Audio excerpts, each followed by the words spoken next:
Cyber crime investigation sell তথ্য প্রযুক্তির সহায়তায় দ্রুততম সময়ের মধ্যে জেলার গুরুত্বপূর্ণ চাঞ্চল্যকর হত্যা মামলা সহ বিভিন্ন মামলার প্রকৃত অপরাধীদেরকে শনাক্তপূর্বক গ্রেফতার করে থানা পুলিশকে নিয়মিত সহায়তা করে আসছে।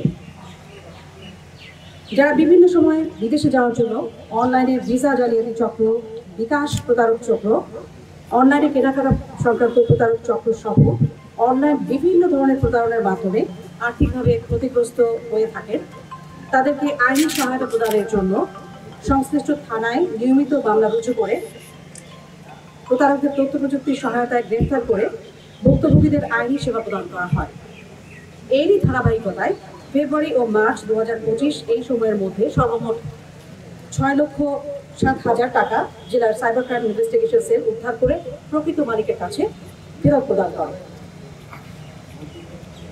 আজকের যে অনুষ্ঠান অর্থাৎ থানায় জিরিমোড়ে হারানো মোবাইল উদ্ধারের মাধ্যমে ভুক্তভোগীদের মধ্যে হাসি ফোটানোর জন্য cyber crime investigation cell Meherpur নিরলসভাবে কাজ করে যাচ্ছে। সাইবার ক্রাইম ইনভেস্টিগেশন সেলের সকল সদস্য আন্তরিক নিষ্ঠা, সততা, দক্ষতা ও পেশাদারিত্বের সাথে প্রযুক্তির সর্বোচ্চ ব্যবহারের মাধ্যমে উদ্ধারকৃত মোবাইল ফোনগুলো প্রকৃত মালিকের হাতে তুলে দেওয়ার জন্যই আজকের এই আয়োজন। এরই ধারাবাহিকতায় মেহেরপুর জেলাধীন 3টি থানায় দায়েরকৃত সাধারণ ডায়েরি বলে মোট 107টি হারানো mobile phone cyber crime investigation cell উদ্ধার করেছে।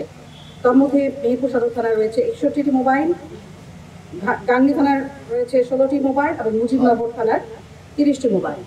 আমরা আমাদের এই সাইবার ক্রাইম ইনভেস্টিগেশন সেলের এই প্রয়াসের মাধ্যমে আপনাদের মুখে একটু হাসি ফোটাতে পেরে আমাদের নিজেদেরকে ধন্য মনে করছি। আমরা যদি এইভাবেই আপনাদের পাশে থাকতে পারি, কাজে আসতে পারি, সেজন্য আপনাদের সর্বান্তকরণের সহযোগিতা, সার্বিক সহযোগিতা আমরা কামনা করছি।